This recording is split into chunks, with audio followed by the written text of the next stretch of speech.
एक fake call होता मला मागाशी, तर मग कॉल रिसीव्ह केला. मला काय माहिती, त्यांनी म्हणले 150 रुपये भरा, 150 रुपयामध्ये तुमचा यूट्यूब चॅनल मॉनिटायझेशन करून देतो, 3000 सबस्क्राईबर देतो आणि 10 मिलियन वॉच टाईम करून देतो. मला वाटलं होईल, म्हटलं ठीक आहे. तुम्ही 150 रुपये भरले, 150 रुपये भरले, त्यांनी मला 350 सबस्क्राईबर करून दिले 15 मिनटाच्या आतमध्ये. पण नंतर परत मग त्यांनी म्हणले की तुमचं चॅनल व्हेरीफाय नाही आहे, तर अजून तुम्हाला 1000 रुपये भरावं लागतील. तर 1000 रुपये भरले तर तुमचं चॅनल व्हेरीफाय झालं की तुमचे सबस्क्राईबर आम्ही करून देऊ. ते म्हटलं बाबा माझ्याकडे एवढे का पैसे नाही आहेत, मला एवढे पैसे द्यायला नाही जमणार आहे.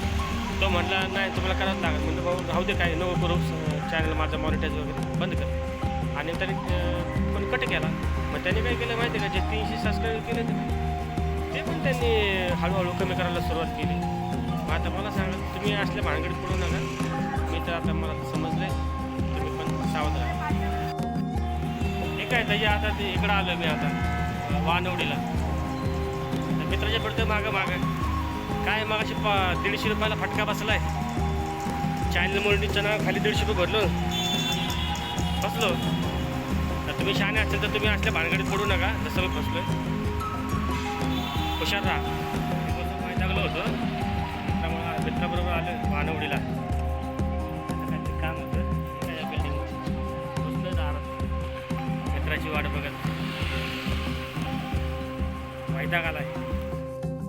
त्याचं काम करतोय माझा मित्र, होतं त्याच्या मागं काहीच काम नाही मला. आज उगाच येण्यावानी करत बसतोय. हे काय केस बेस कसे झालेत, काय आता करणार, काहीच काम नाही दुसरं. आमच्या कामाचा प्रॉब्लेम झाला तुम्हाला सांगाल कधीतरी, काय दिवसांनी सांगाल, आता काय सांगू शकत.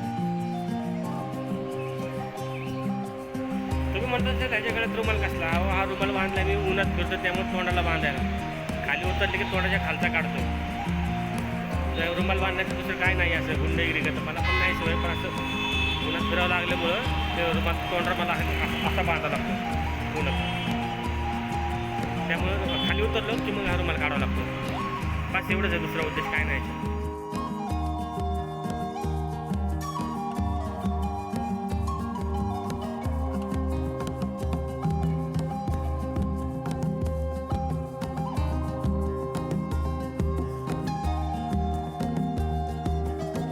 मित्रांनो आता त्या मित्राबरोबर आलं मी चिंचवडला, आणि तो आता गेला आतमध्ये बिल्डिंगमध्ये. हे बघा त्याचं गेट, आम्ही थांबले त्याची बाहेर वाट बघा.